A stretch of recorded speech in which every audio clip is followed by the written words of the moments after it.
Welcome back inside Gillette Stadium, everybody. My name is Mike Petralia, and this is the 5 from Foxborough, powered by CLNS Media and Greats.com, your online store for great-looking shoes. The Patriots coughed one up here to Cam Newton and the Carolina Panthers on Sunday afternoon in stunning fashion, losing on a last-second Graham Gano 48-yard field goal. The final score, Carolina 33, the Patriots 30.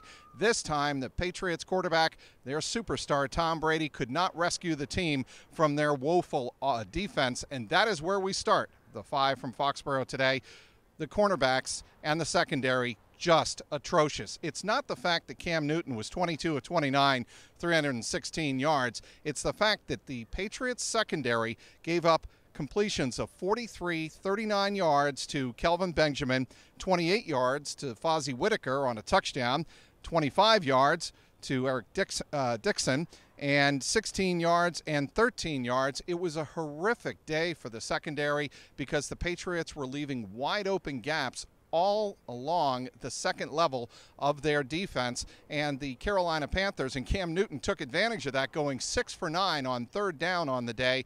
A big reason the Panthers were able to build up a 30-16 lead heading into the fourth quarter. Tom Brady did it again. He led a fourth quarter comeback, tying the game on an 8-yard touchdown throw over the middle on 4th and goal to Danny Amendola. The crowd went nuts, and then it looked like on a Deatrich Wise sack of Cam Newton, they were going to get the ball back. But lo and behold, the Patriots get called for an illegal hands to the face, the second of the game, by Stephon Gilmore. It kept the drive alive. Cam Newton drove the team down, and it ended the drive on a last-second field goal by Graham Gano. Our second point of the day here at Foxborough, Tom Brady wakes up late.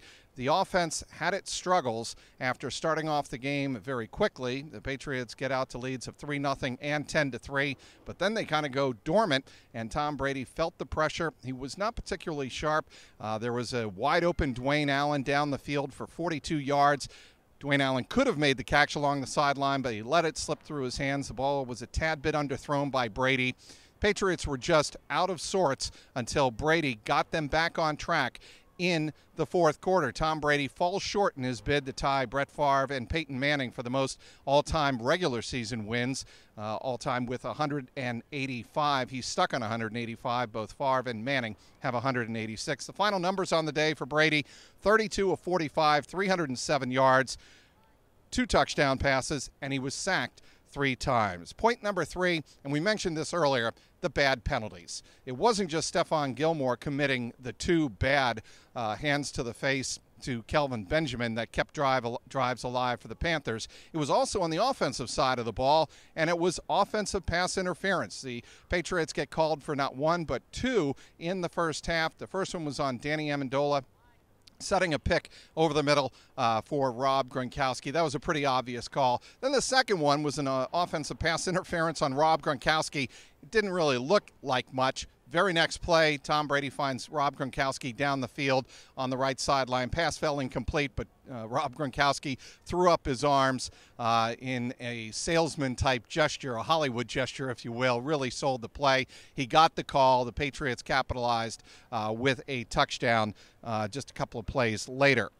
Point number 4, the Patriots now have a short week to get ready for Jameis Winston and the Tampa Bay Buccaneers. They play them down in Tampa on Thursday Night Football. Bill Belichick made it pure and simple after the game. He said, look, as he always does after a loss, we have to coach it better, but we have to play it better. And I think that's kind of a message to the players in the locker room that something needs to change. And point number 5, I had a chance to talk to Duron Harmon, one of the safeties for the Patriots. And after the game, he said, look, we've made it as simple as we can. We can't make it any more simple. We've got to tackle better. We've got to play it better. We've got to communicate it better. And until we do that, we're going to struggle. Well, the Patriots have a short week to really get this ship turned in the right direction. They've been 2-2 before. We all know that.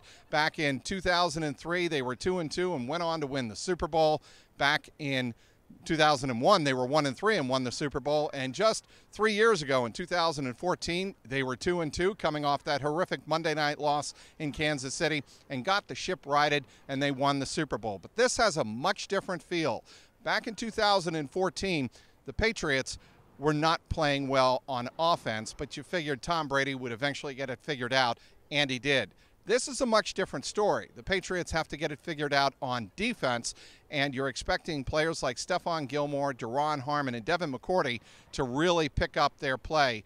Certainly, Harmon and McCourty are leaders in that secondary. It'll be interesting to see how Malcolm Butler, Duron Harmon, and Eric Rowe, who was injured in this game and left with a sore groin, how they respond to what the defensive secondary players have to tell them. They're going to have to have a very intense week on a short week, get it all figured out, and head down to Tampa and try to have a shot at beating Jameis Winston and the Tampa Bay Buccaneers on Thursday night. We'll have complete coverage on clnsmedia.com. Be sure to hit it up there. Follow me on Twitter at Trags, Trags. This has been the 5 from Foxborough, powered by Greats.com, your online shoe source. Use the promo code TRAGS, Trags, for a 15% discount on all items online. The final again here inside Gillette Stadium on Sunday.